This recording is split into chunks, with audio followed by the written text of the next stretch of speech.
প্রচারণায় মুখর বৃহত্তর চট্টগ্রামে ভোটের মাঠ। চট্টগ্রাম, কক্সবাজার এবং ৩ পার্বত্য জেলায় দিন-রাত গণসংযোগে ব্যস্ত বিএনপি, জামায়াত, এনসিপি, স্বতন্ত্র সহ সব দলের প্রার্থীরা। ভোটারদের দ্বারে দ্বারে ছুটছেন সবাই, দিচ্ছেন নানা প্রতিশ্রুতি। আরএফএল চেয়ার, ক্ষমতার নয় সমতার চেয়ার। রাউজানে ব্যাপক গণসংযোগ, পথসভা সহ দিনরাত প্রচারণা চালাচ্ছেন চট্টগ্রাম ৬ আসনে বিএনপির প্রার্থী গিয়াসউদ্দিন কাদের চৌধুরী। শুক্রবার বিকেলে গহিরায় সনাতন ধর্মাবলম্বী ও নেতাকর্মীদের সাথে উঠোন বৈঠক করেন তিনি। রাউজানের পরিকল্পিত উন্নয়ন, সহিংসতা দূর করে সম্প্রীতি প্রতিষ্ঠা এবং সাধারণ মানুষের প্রত্যাশা পূরণ সহ নির্বাচনী অঙ্গীকার তুলে ধরেন গিয়াসউদ্দিন কাদের চৌধুরী। আদর্শিকভাবে বিশ্বাস করি, আমরা মনে করি যার যার ধর্ম তার আমরা কিন্তু একই ছায়াতলে বসবাস করি, আমরা একইভাবে থাকব এবং আমাদের সহ অবস্থান অবশ্যই শান্তিপূর্ণ থাকবে।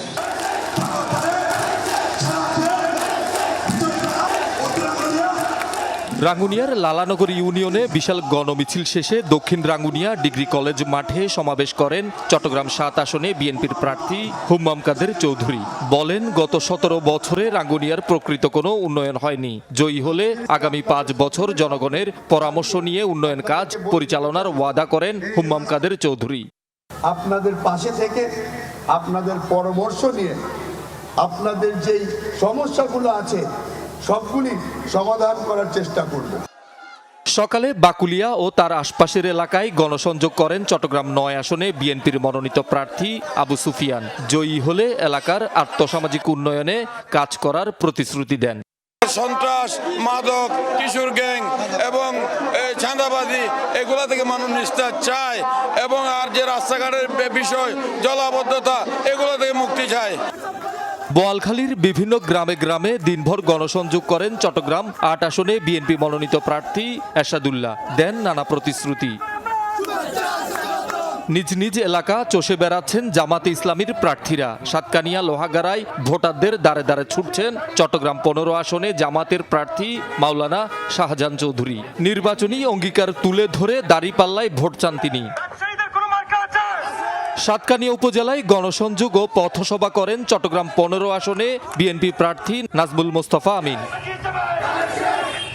অন্যান্য দলের প্রার্থীরাও সরব। মোহরা, চাঁদগাঁও, অক্সিজেন এলাকায় গণসংযোগ করে মোমবাতি প্রতীকে ভোট চান চট্টগ্রাম ৮ আসনে বৃহত্তর সুন্নি জোটের প্রার্থী সৈয়দ হাসান আহজারি। বাকলিয়ায় ওলামা মাশায়েখ সম্মেলনে যোগ দিয়ে চেয়ার প্রতীকে ভোট চান চট্টগ্রাম ৯ আসনে বৃহত্তর সুন্নি জোট সমর্থিত প্রার্থী মাওলানা ওয়াহেদ মুরাদ। আইনের শাসন, ইনসাফ ও ন্যায় ভিত্তিক সমাজ প্রতিষ্ঠার অঙ্গীকার তুলে ধরেন। ৩ পার্বত্য জেলাও সরগরম। রাঙ্গামাটি, বান্দরবান ও খাগড়াছড়িতে বিএনপি, জামাত, বিপ্লবী ওয়ার্কার্স পার্টি, ইসলামী আন্দোলন বাংলাদেশ, এনসিপি সহ বিভিন্ন দল এবং স্বতন্ত্র প্রার্থীরা পুরো এলাকা চষে বেড়াচ্ছেন, দিচ্ছেন নানান প্রতিশ্রুতি। কক্সবাজারের ৪টি সংসদীয় আসনে বিএনপি, জামাত সহ বিভিন্ন দল ও স্বতন্ত্র প্রার্থীরাও দিনভর গণসংযোগ করেন। জনগণকে আহ্বান জানাবো, এই চোখ রাঙানো ভয়ভীতি উপেক্ষা করে সাহসিকতার সাথে কার্যক্রম চালিয়ে যেতে এবং সন্ত্রাসীদেরকে চিহ্নিত করা, প্রতিহত করা। শহীদুল সুমন, যমুনা নিউজ। দর্শক, চট্টগ্রামের নির্বাচনী প্রচারণা খবর জানবো সহকর্মী জোবায়েদ ইবনে শাহাদের কাছ থেকে। জোবায়েদ, চট্টগ্রাম নগরীতে বেশ কয়েকটি সংকট রয়েছে, সেই সংকটগুলো সমাধানে আসলে প্রার্থীরা কি আশ্বাস দিচ্ছেন? তারা যখন ক্ষমতায় আসবেন তারা আসলে কি আশ্বাস দিচ্ছেন ভোটারদের, এবং ভোটারদের মধ্যে উচ্ছ্বাস উদ্দীপনা কেমন দেখছেন আপনি? ইশরাত, চট্টগ্রামের 16টি আসন রয়েছে। চট্টগ্রাম মহানগর ছাড়াও যে সকল অন্যান্য উপজেলাগুলো আছে সেইগুলোর আসনেও কিন্তু যারা বিএনপি মনোনীত বা অন্যান্য দলের প্রার্থী তারা কিন্তু তাদের মতো প্রচারণা চালাচ্ছেন। প্রার্থীদের আশ্বাস আমরা শুনতে পাচ্ছি।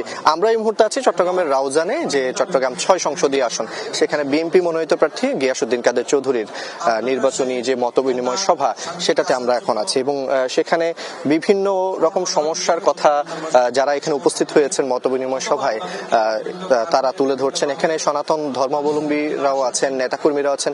তাদের দিক থেকে যে সকল বিষয়গুলো আছে খুঁটিনাটি সেগুলো তারা তুলে ধরছেন। করছেন এই বিষয়গুলো যাতে রাউজানের যে সমস্যাগুলো, যে সন্ত্রাস, সহিংসতা, চাঁদাবাজি, যে একটা অসাম্প্রদায়িক রাউজান করার যে বিষয়টা, সেই বিষয়গুলো তারা জানিয়েছেন তাদের নির্বাচনে যে প্রার্থী হয়েছেন বিএনপি প্রার্থী তাকে, এবং তিনি এই বিষয়গুলো শুনছেন এবং সেই বিষয়ের সাথে সাথে সেগুলো তিনি নোট করছেন এবং পাশাপাশি তিনি আরো বলছেন যে এই বিষয়গুলো যাতে সমাধানে সাধারণ মানুষের সহযোগিতা তিনি পান এমনটা তিনি বলছেন, এবং সাধারণ মানুষের পাশাপাশি যারা নেতৃবৃন্দ আছেন তাদেরকেও তিনি এই জায়গায় সোচ্চার করে দিচ্ছেন যাতে কোনো ধরনের উচ্ছৃঙ্খলতা, সন্ত্রাস, সহিংসতা বা নির্বাচনী প্রচারণার যে আচরণবিধি লঙ্ঘন সেগুলো যাতে না হয়, সবকিছু মেনেই এই নির্বাচন যাতে অংশগ্রহণ করা যায়। এটা শুধু এই জায়গায় নয়, চট্টগ্রামের 16টি আসনের প্রত্যেকটি প্রার্থীর মধ্যে আমরা দেখতে পাচ্ছি এবং আচরণবিধি মানার বিষয়ে বেশ তারা এই জায়গায় জোর দিচ্ছেন। অনেক ধন্যবাদ আপনাকে জুবায়েদ।